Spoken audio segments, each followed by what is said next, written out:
fine. Are you sick? Do you have COVID? Babe, don't say that. I'm hoping it's a piece of dust.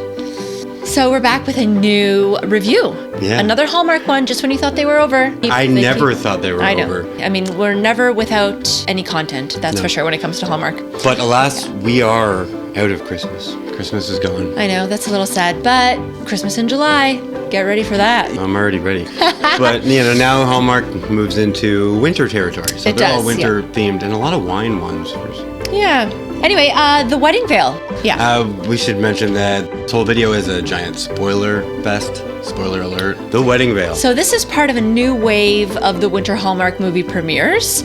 We were really excited about this one because it has the holy trinity of the Hallmark actresses. Lacey Chabert, Autumn Reeser, and Alison Sweeney. They've been in a ton of Hallmark movies, Hallmark Christmas movies. Yeah. So what's this one about? So there's 3 college friends, and they go to a different location for like a girls' trip. Oh, and do like an antiquing thing. Yeah, they always go antiquing. Sounds fun, actually. Yeah. So this year it was in San Francisco, and they go into a little antique shop and they find a wedding veil. She immediately sees it. She's like, "Is that a veil?" Yeah, she kind of zones in on it. That's Avery, Lacey Chabert's character. Yeah. What we find out is that there's a bit of a legend that goes with this veil. So anyone who's in possession of the veil will find true love. Yeah, the 3 girls decide to buy the veil together and then share it, and then as they meet someone, then they'll pass it on. Yeah, it's like, okay, well, you take it until you find the guy. Yeah, that's essentially it. Yeah. It is essentially it. So anyway, Avery, she's the one to take the veil home first, and she ends up meeting someone right away at the hotel. Her flight's a little bit later, so she decides to stay in San Francisco a little bit to do a little bit of sightseeing, and she ends up meeting Peter. So Peter's played by Kevin McGarry. Canadian boy, Ontario even. Love that. So after he gives up his cab to her, the 2 end up at the same museum and end up having an impromptu mini date during the little mini date. Fate sort of takes the wheel, and he even mentions it a few times where he's like, "Is this fate? Is this supposed to happen?" And or it's just a coincidence. Or and she kind of. We know it's the veil. Yeah, work, we know it's working. So he seems like the perfect guy, and it is totally fate. But then, of course, comes our big misunderstanding for the. Yeah, and this is kind of a big double whopper because it's both of them misunderstanding. So Peter gets the wrong idea when he sees Avery in the hotel lobby with the veil she bought. He, immediately turns cold, thinking that he just spent a romantic afternoon with his soulmate, and now she's engaged to get married.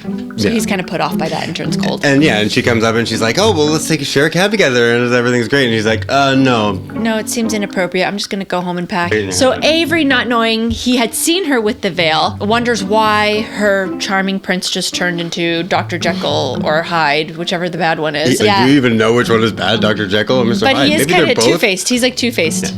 Yeah, well, that doesn't matter.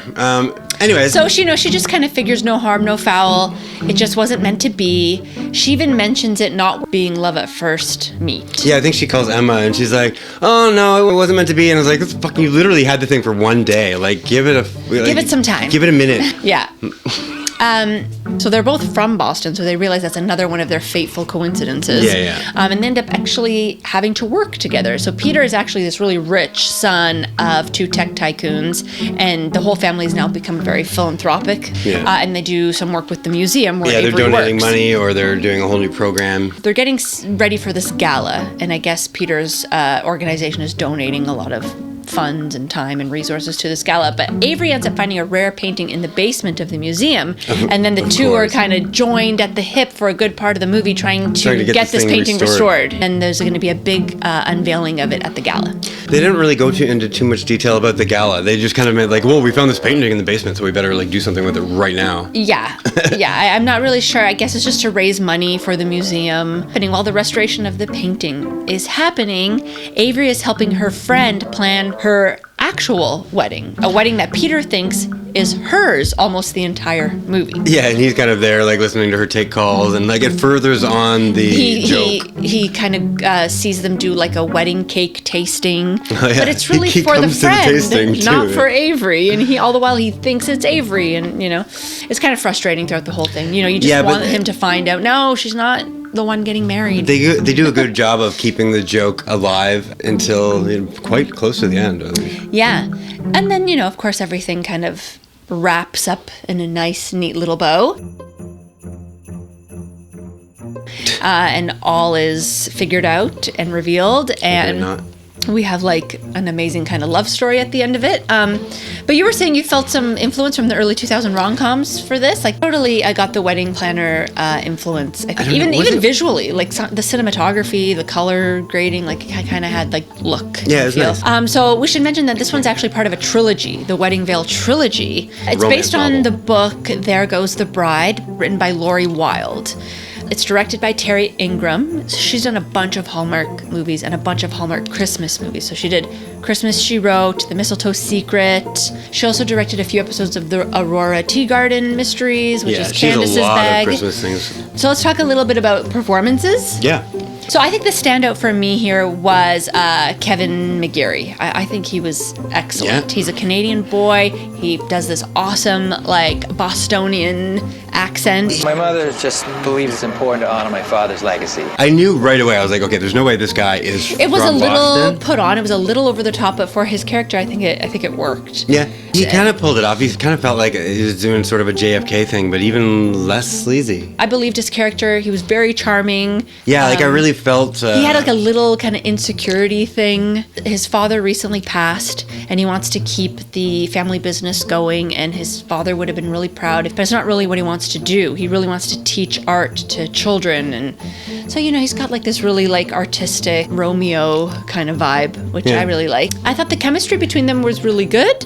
It felt real. Yeah, it felt real. I thought he was great. I mean, all the performances were great. Lacey is always good, but again, she always kind of plays the same character. She's hired to play that sweet I feel like she was a girl. safety in this movie because it's like, okay, Yeah. well, we need to the And first she's one always to work good. for sure. Autumn and Allison aren't actually in it very much because this is actually part of a trilogy, which Yeah. is what we mentioned. So the second installment is actually going to feature Tracy's story, which is Autumn Reeser. So then there'll be more of her. And then the third installment will be Tracy's story, which is Alison Sweeney. Yeah, I kind of like how they broke it up into like a trilogy, just about 3 different stories. Yeah, so overall it was just really charming, really enjoyable. Yeah, I liked it. So what we like to do with every Hallmark movie is we like to kind of go through our checklist to see if any of the tropes or angles or whatever you want to call them. This list is obviously not the Christmas list because it's not a Christmas movie, so it's slightly altered. I think this is the real list. And the Christmas one's You think just this bloated. but this one's nice and concise, so let's go through it. So a promotion or deadline. Yes, there is a promotion because Avery wants to be promoted to head curator at the museum. Yeah. Yeah. Career-driven lead, very much so, as we mentioned. Ding, ding, ding. Big misunderstanding. Yes, the whole movie is a misunderstanding here. A change of heart. Yes. Yeah, I feel like that happens a couple times too. Yeah. Someone gets dumped, fired, or dies. It has to be on camera, right? In order for this to it count? does. I mean, on camera, or it has to be like talked about, or just have happened. So no, then. No. No. Okay. Second romance subplot. Well, her friend is getting married and does get married. Yeah, but do you ever even meet the guy? I don't think you even see him until the wedding or something. Just yeah, until it's the like, wedding, yeah. so- Okay, then yeah, no. No, Then no. Proposal or wedding? Yes. absolutely. Yes. There's a few weddings. Yes. Right at the beginning at the hotel in San Francisco. And then they're doing a wedding themed gala, and They're then doing a they get wedding. married at the end. Yes, that's right. And then her friend also gets married before that. But yeah, there's lots of wedding here. Travel issues. No. Selling a house or business or farm. Nank. No. Big city to small town transition. No, this is is big just city. big the city, entire- yeah, all big city. I'm wondering if any of them go to a small town. If they, I'm sure we'll see it. I mean, I don't know. If the next one's going to Italy, We'll see. Definitely not a small. The Almost Kiss. I don't think I saw this in here. No, No. there wasn't. Horse and Buggy Ride. I love this one, but it wasn't in this. No. Mad Dash to the Airport. No, This is from our other list, but no, it wasn't in here. So that's the list for now. It may grow, just like the Christmas list. It may keep growing. It feels easier like that. Okay, that's it. So this hit the Hallmark for me. This one definitely hit my homework, and Yeah, I liked it. I'm hoping it stays that way for Very all 3. charming, very cute. So hope you enjoyed the video. Hope you are still enjoying the Hallmark reviews. They're going to keep coming, but of course, it's going to be interjected with some other non-Hallmark movie films. We're getting to those. We're just figuring that out. So. If you just happened upon this, don't forget to Like, subscribe, share, all that. all the Hallmark, but others too, because we love all film, not just Hallmark. But yeah, thank you. Bye, guys.